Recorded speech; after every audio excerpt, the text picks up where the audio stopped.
Salam Nusantara, Rahayu untuk Kisanak yang ada di Indonesia. Bertemu lagi dengan Herlando di Sasana Sastra ya. Di momen 10 November kemarin, saya memiliki sebuah inspirasi gitu ya tentang pahlawan, dan kebetulan juga pahlawan ini salah satunya yang dikagumi oleh banyak orang, kemudian sampai beberapa orang gitu ya, beberapa kelompok pun juga istilahnya sampai halu gitu tentang sesuatu yang disebut dengan nama harta Soekarno atau harta karun Soekarno gitu ya. Nah, itu nanti akan kita bahas ya. Dan bagaimana sebenarnya harta karun Soekarno itu. Oke, yang pastinya siapkan dulu kopinya, kemudian bakar rokoknya. Kita belajar bareng-bareng.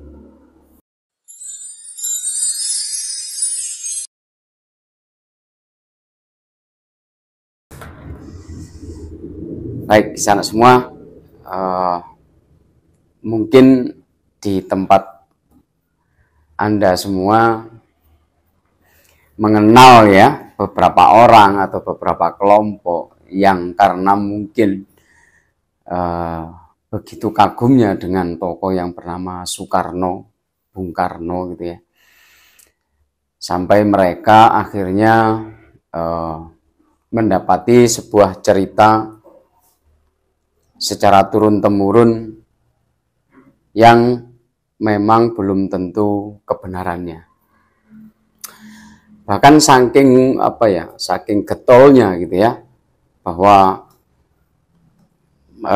mereka itu menyatakan bahwa Bung Karno itu menyimpan sebuah harta karun yang terpendam di salah satu, ada yang ngomong di salah satu tempat di Indonesia, ada yang ngomong di Bank Swiss sana katanya gitu ya, dengan menyertakan dokumen-dokumen resmi, sertifikat atau apapun namanya, yang menurut mereka bahwa ketika itu dicairkan gitu kan oleh beberapa kelompok tadi, akhirnya ini yang akan membawa Indonesia menuju negara maju karena dengan kekayaannya gitu kan. Dan biasanya kebanyakan dari para kelompok ini ya menyatakan bahwa harta karun itu berupa emas batangan, ada yang ngomong juga berupa platinum gitu ya, platina atau apalah gitu ya. Dan itu pun dengan disertakan juga terkadang sebuah contoh, seperti misalkan sebuah kayak emas batangan gitu, ini adalah contoh gitu katanya ya, bentuknya kurang lebih seperti ini gitu.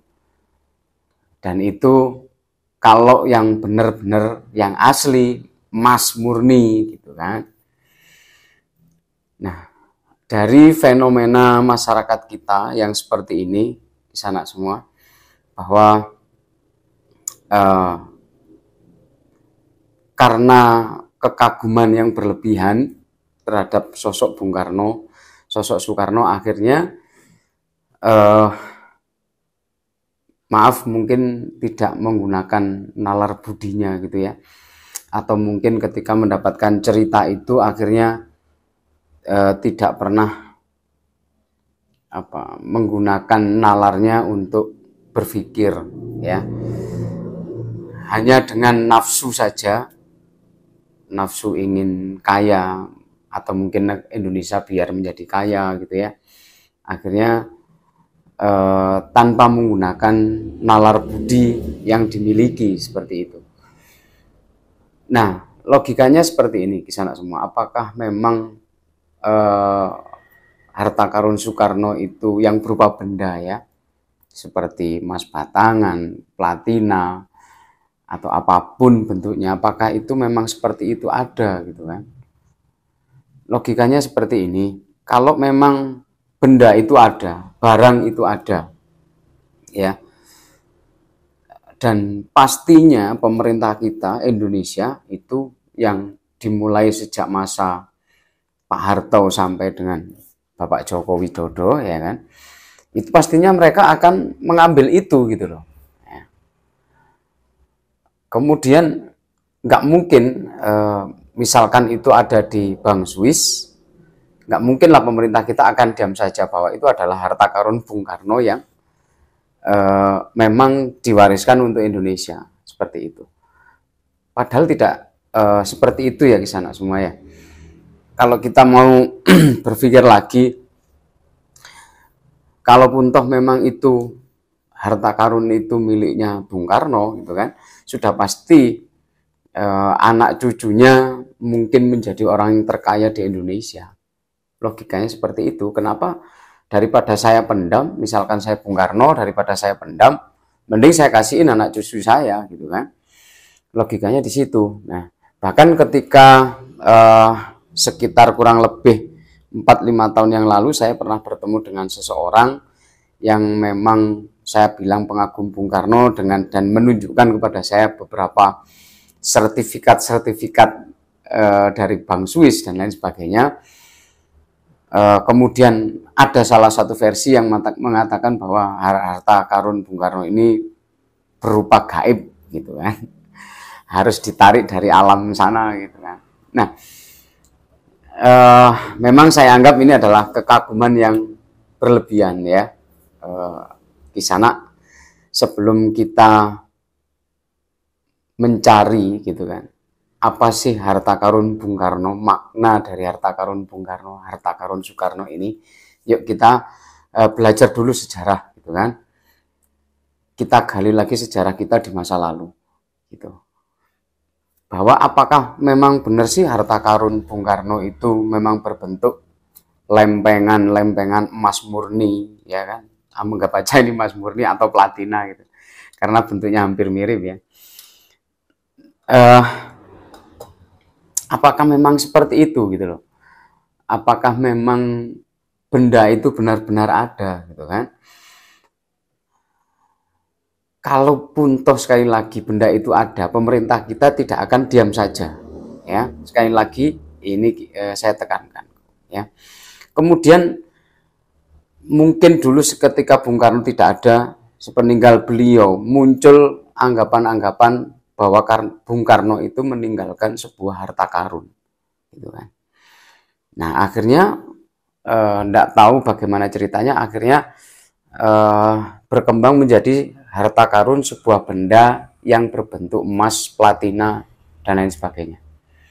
Nah padahal sekali lagi yuk kita kalau mau melihat ke sejarah bahwa yang ditinggalkan oleh Bung Karno ya, yang dimaksud sebagai harta karun Soekarno itu bukanlah benda-benda seperti itu.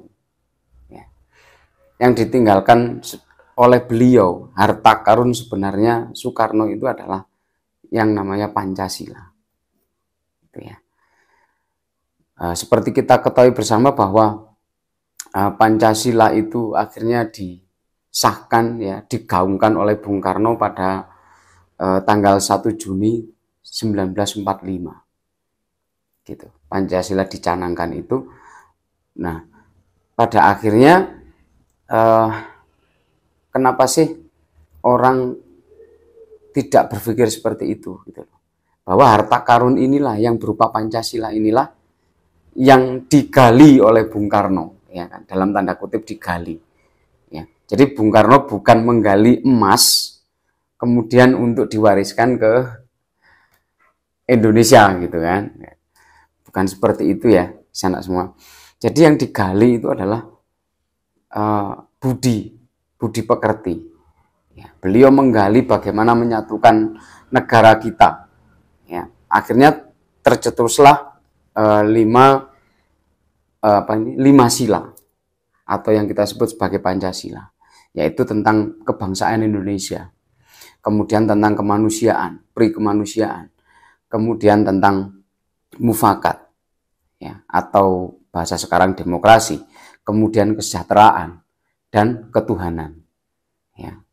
dan beliau pun dibantu oleh rekannya yang bernama Profesor Muhammad Yamin sama Supomo gitu kan. Dan mereka bertiga merumuskan Pancasila ini dari penggali. Dan sampai akhirnya rumusan dari Bung Karno itulah yang diterima gitu. Dan jangan kita berprinsip bahwa apa yang digali Bung Karno itu adalah sebuah emas yang disimpan di Bank Swiss atau disimpan di alam gaib gitu kan. Tidak seperti itu gitu loh. Jadi proses pemahaman salah yang seperti ini yang perlu kita yang perlu kita kembalikan ke arah yang benar. Bahwa harta karun Bung Karno, harta karun Soekarno yang sebenarnya adalah Pancasila itu yang diwariskan kepada kita dan yang sampai sekarang menjadi dasar negara kita. Gitu. Dari pertimbangan Pancasila itulah, ya kan, akhirnya kita yang beraneka ragam di Indonesia ini dengan berbagai macam suku, agama dan ras, akhirnya kita bisa menyatu. Gitu. Karena dari Bung Karno sendiri jelas tidak mungkin ketika beliau sudah memproklamirkan kemerdekaan tidak ingin bangsa dan negaranya akan terpecah belah lagi seperti itu. Walaupun akhirnya setelah beliau dengan usahanya beliau menggali Pancasila sampai akhirnya pun masih ada pemberontakan, ya kan, beberapa pemberontakan yang terjadi gitu ya. Nah, tapi dari sini sebenarnya kalau kita mau berpikir lagi secara nalar kita, logika kita, ya, harta karun Bung Karno yang digali itu adalah ya Pancasila itu, bukan berupa benda-benda yang akan membuat kita kaya. Nah, kita kembali kepada kelompok-kelompok masyarakat atau rekan-rekan kita, ya kan, sesama bangsa Indonesia yang pengagum Bung Karno sampai akhirnya harta karun Bung Karno itu ada berupa emas, berupa platina, seperti itu ya. Apakah masyarakat ini mampu mengambil gitu? Ngambilnya gimana? Logikanya di sana kan. Kalau di Bank Swiss dokumennya seperti apa gitu. Mampu nggak mereka ke Bank Swiss gitu? Atau ketika ditanya mampu nggak mereka bertanggung jawab dengan dokumen-dokumen itu? Dan tidak mungkin juga pemerintah kita mulai dari Presiden Soeharto sampai Presiden Jokowi nggak mungkin nggak akan mengetahui itu, jelas mengetahui dan itu akan dikejar gitu loh.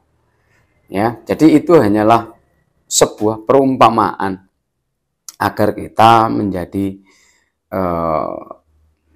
orang-orang yang berwawasan, ya, orang-orang yang cinta. Berwawasannya maksudnya adalah mencintai negara kita atas dasar usaha dari para pendahulu bangsa, ya, terutama Bung Karno yang sudah menggali. Nah, makanya dikatakan menggali ini dalam tanda kutip, menggali bukan menggali emas, intan, permata, bukan, ya, tetapi sebuah pedoman yang mampu menyatukan seluruh komponen bangsa, seluruh masyarakat Indonesia dengan keanekaragamannya. Gitu. Di situ kisah anak semua ya, bahwa mungkin jika nanti kisah anak semua mungkin pernah mengalami hal yang seperti itu, bertemu dengan orang-orang yang mengetahui harta karun Bung Karno, atau belum, ya, atau mungkin juga yang sudah gitu kan. Ya, yuk kita kembalikan lagi kepada filsafat yang sesungguhnya, gitu, makna yang sesungguhnya daripada harta karun Soekarno. Seperti itu kisah anak semua. Dan tentunya saya di sini berharap sharing dari rekan-rekan semua untuk memberikan komen agar kita bisa saling menambah wawasan bersama-sama. Demikian, saya Herlando, akhir kata, salam Nusantara, Rahayu.